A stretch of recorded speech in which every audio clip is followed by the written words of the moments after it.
Padre, te damos tantas gracias por esta conferencia y por esa oportunidad de estudiar la Biblia y por esa oportunidad de conocerte mejor. Padre, te damos gracias porque si lo único que hubiera pasado fue el reto de ayer de dar para que personas se puedan conocer, de orar para que personas se puedan conocer y de ir para que personas se puedan conocer, con eso nos quedamos llenos y satisfechos. Sin embargo, Padre, te pedimos que en este día nos vuelvas a hablar y nos vuelvas a confrontar con tu palabra de tal modo que podamos salir cambiados y transformados. Y pedimos eso en el nombre de tu Hijo precioso, Jesús. Amén. Les dije que abrieran su Biblia a Efesios capítulo 5. Quiero leer el primer versículo y de ahí arrancar. Dice así: sed pues imitadores de Dios como hijos amados. Entonces está diciendo que necesitamos tomar la pauta, el modo del cual debemos de interactuar con otros humanos y cómo ser de Dios. Debemos de ser imitadores de Dios como hijos amados. Entonces empiezo diciendo esto. No sé cuántos de ustedes sienten que tienen un buen ejemplo como padre, pero la realidad es que la mayoría de nosotros o no tuvimos un ejemplo o tuvimos un mal ejemplo. Estadísticamente el 40% de los mexicanos ahorita en México se están criando sin un papá en casa de madre soltera. Entonces eso significa que de los que estamos aquí ahorita, si hiciéramos un conteo y les pidiera que levantaran la mano, ¿cuántos de ustedes no se criaron con su papá en casa? Probablemente un 40% de ustedes levantarían la mano. Del otro 60%, si les preguntara, ¿cuántos de ustedes tuvieron un padre ejemplar? Un padre que les amó, un padre que fue tierno, un padre que les guió, que les enseñó, que hizo un buen trabajo. Levanten la mano. Muy pocas personas, no lo levanten, no estoy aquí para balconear a nadie. Todos los demás, yo quiero un padre como el de él, ¿no?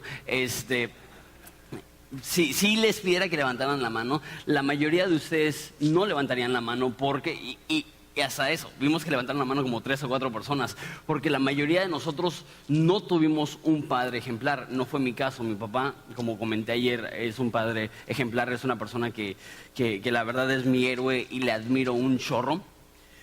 Pero dice, sed imitadores de Dios como hijos amados. Digo esto porque no debemos de dejar que el modelo que tenemos en ese mundo indique cómo somos nosotros como padres.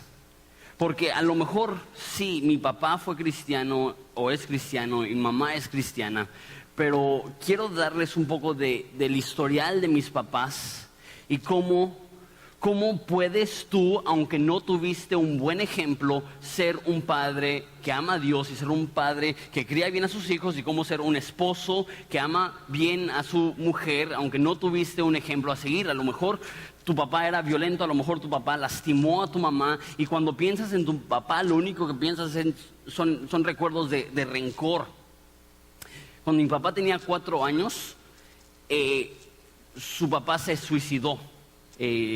De hecho, mi abuelo paterno, se divorció de mi abuela antes de que naciera mi papá. Mi papá nació a un hogar con una madre soltera y solamente tiene un recuerdo con su papá, que es que estaba en el carro y estaba inflando un globo. Es el único recuerdo que tiene mi papá de su papá. Y dices, no, pues a lo mejor del lado materno se ponen mejor las cosas. Mi mamá es de Reynosa. Y ya saben cómo está el rollo narco en Reynosa.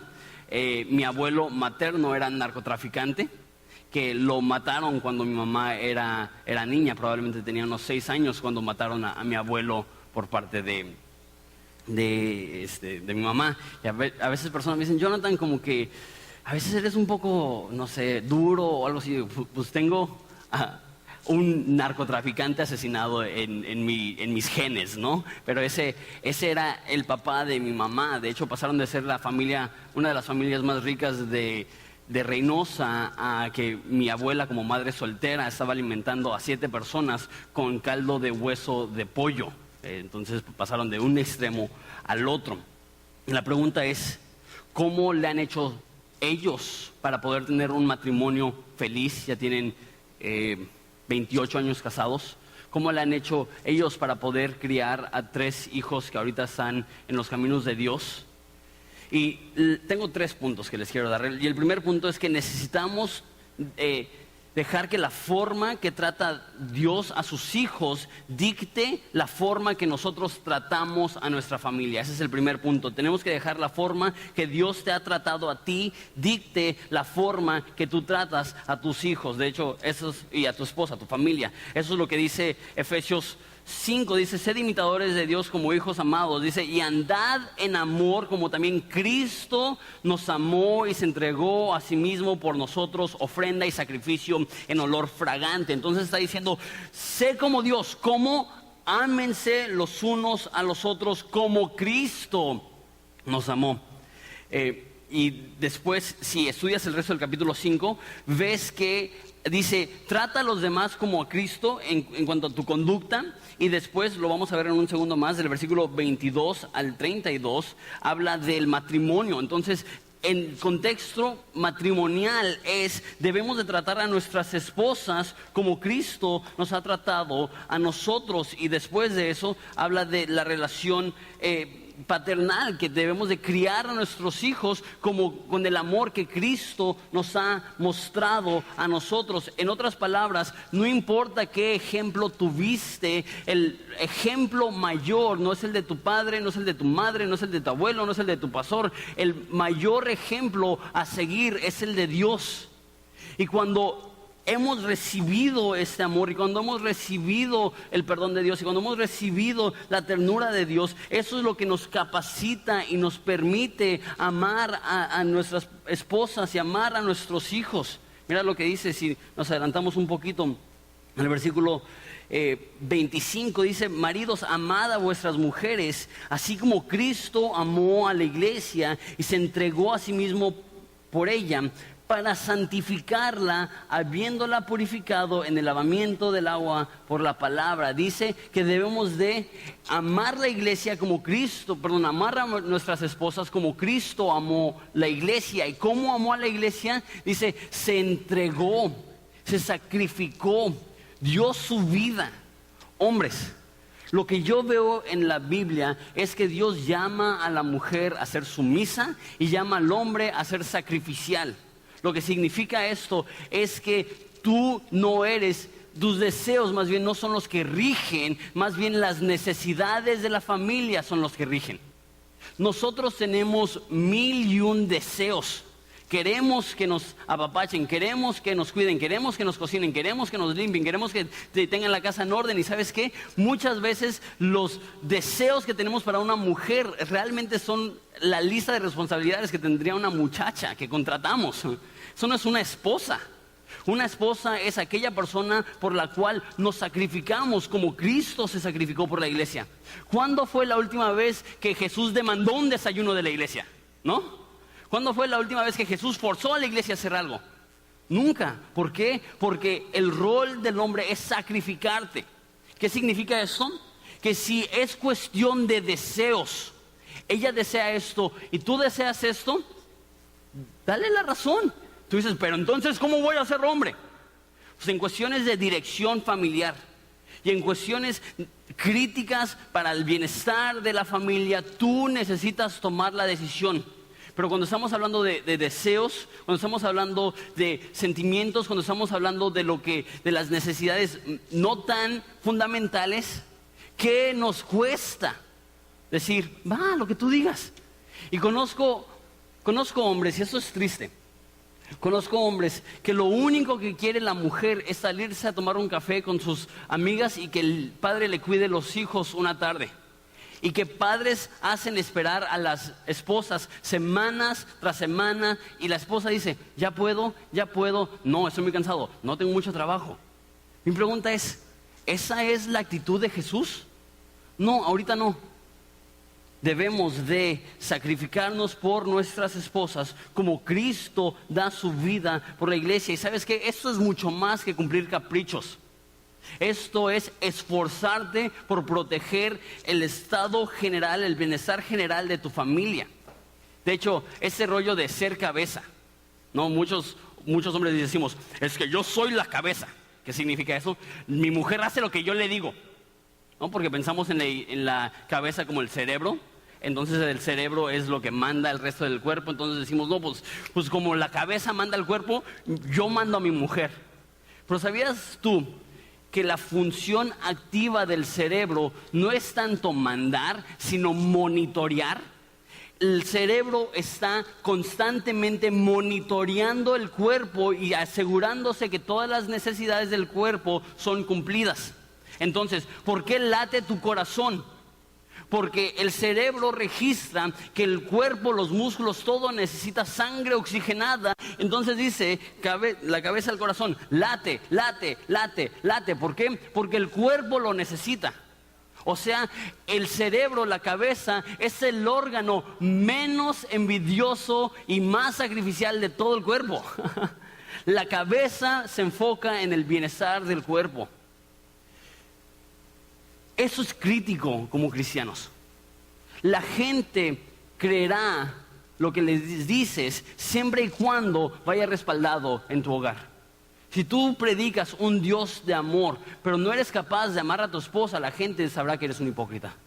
Si tú predicas que debemos de amar a los demás y dar a los demás y ser generosos con los demás, y tus hijos ni siquiera te quieren ver, ellos dicen, ¿cómo puede ser que la relación más crítica, más importante, no refleje el amor de Cristo? ¿Por qué? Porque no hemos aprendido a ser imitadores. Y muchas veces, y voy a llegar a eso al final, es porque realmente no conocemos a Jesús y no hemos aprendido de Jesús. Porque cuando aprendemos de Jesús, dice, aprended de mí porque yo soy manso y humilde. Sé que en una conferencia de hombres eso no es lo que quieres escuchar. Sé que en una conferencia de hombres quieres escuchar, tú eres fuerte y valiente. Y si hay lugar para eso, pero también tienes que escuchar, necesitas ser manso y humilde. Necesitas ser como Jesús y estar dispuesto a poner las necesidades de tu hogar antes que las tuyas. Lo más importante para que tú puedas ser un padre de una familia funcional es que sigas el ejemplo de Dios en todo. Lo más importante para que tú puedas llevar una familia bien es que puedas seguir el ejemplo de Dios. Y diría yo, porque a lo mejor tú dices, eso excluye a los no cristianos. Yo conozco a gente no cristianos que son buenos padres. ¿Sabes qué? Aún Dios en su gracia permite que no cristianos a veces caminen en amor. Pero es imposible, escúchame bien, es imposible ser el padre que Dios quiere que seas desconectado de Dios. La Biblia dice, ustedes son las ramas, yo soy la vid, desconectados de mí, nada pueden hacer. Lo más importante para tu familia es que tú ames y conozcas a Dios. Pero bueno, eso es el primer punto. El segundo punto quiero hacer más hincapié porque hay cierta presión, ¿no?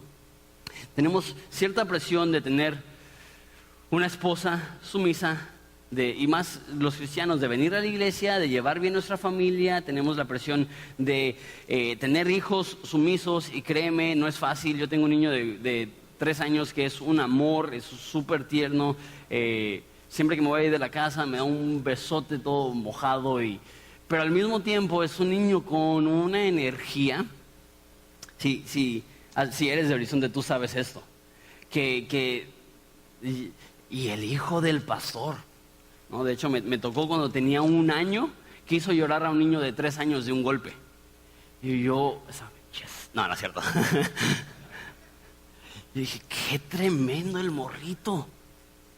Y sé que hay cierta presión a que tus hijos se comporten para que tú te veas bien. Yo creo que esa es la frustración más grande de tus hijos en muchas ocasiones. Tú no estás preocupado por mi bienestar, tú estás preocupado por tu reputación. ¿Sabes qué? Regresando al primer punto, Dios no nos escogió porque quería mejorar su reputación. ¿Tú crees que a Dios le ayudó estar rodeado de 12 discípulos buenos para nada?